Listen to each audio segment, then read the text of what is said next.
So this video is trying to explain how to take the chain rule when there's more than two functions.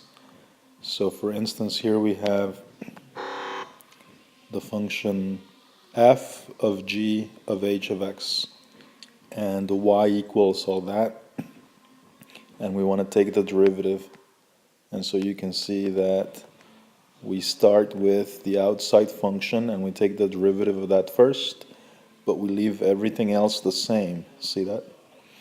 And then, since the inside is a function of x, we multiply by the chain rule times the derivative of the second most outer function, which is g, so times g prime.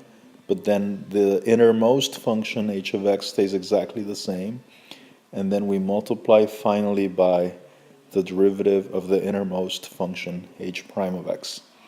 And so basically it's like those kind of like the Russian dolls, right? Where you start outside and then there's another one inside and one more and one more. There could be as many as you want, as many functions as you want inside another. They call them nested functions. So you can nest as many functions as you want, one inside the other. For the AP test, this would be the most that I've seen, maybe just 3 functions. And for the most part, it's just 2 functions, like the examples from the previous video. But here I have an example of one of those functions, y equals f of fifth root of cosine of x to the second. And so I want to rewrite it. And be careful when you rewrite this, because the fifth root applies to the entire cosine x squared, and the power 2 only applies to x. So one thing you don't want to do is say this is y equals cosine x to the 2/5. That would be wrong, because now you're saying that the 2 is affecting the entire cosine, and this 2 is only squaring the x. So let me get rid of that. The way we should rewrite it is cosine x to the second raised to the 5th. And so now I've color-coded all 3 functions. So as you can see, the outer function, that's the 5th root, or the power 1/5. And then the second most outer function is cosine, and the innermost function is x squared. So you have 1, 2, 3 functions nested inside of each other, and we can try and take the derivative now. So let's see. We would say that y prime is equal to, and we start with the outside function. Bring down the power, keep the base, and take away 1 from the power. So that would be -4/5 after you subtract 1. But remember that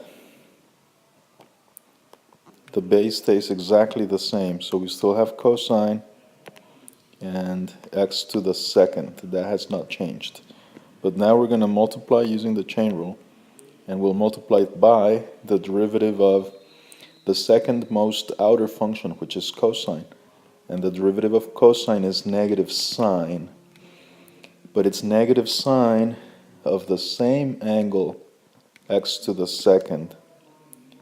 And then we have to say times, because the angle is not x but x to the second, times the derivative of the innermost function, the derivative of x to the second, which is 2x.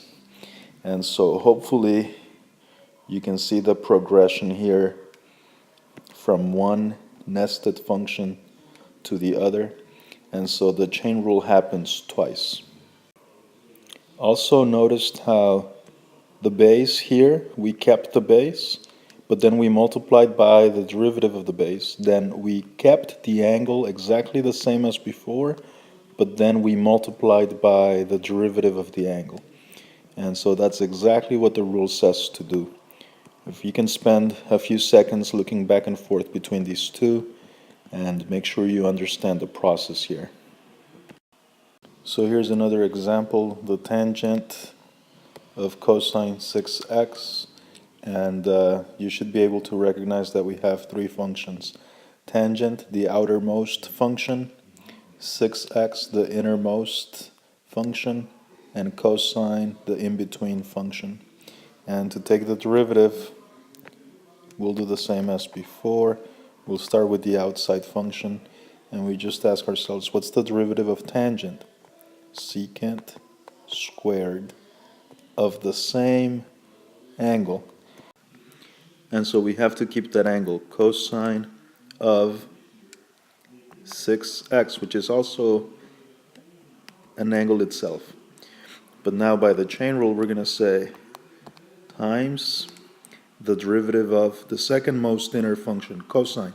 The derivative of cosine is negative sine of what? Of the same angle as before, 6x. And the last thing we'll do is say times the derivative of the innermost function, the derivative of 6x, which is 6. And again, hopefully you can see how they're related to each other. So there's a derivative, and there's a derivative, and there's the first derivative.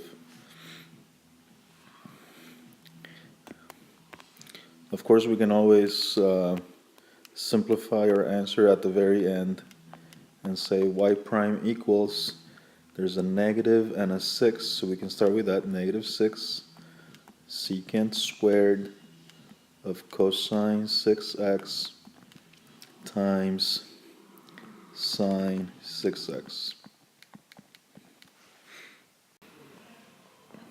Okay, I'll stop the video here, and I hope you were able to watch both videos. See you in class.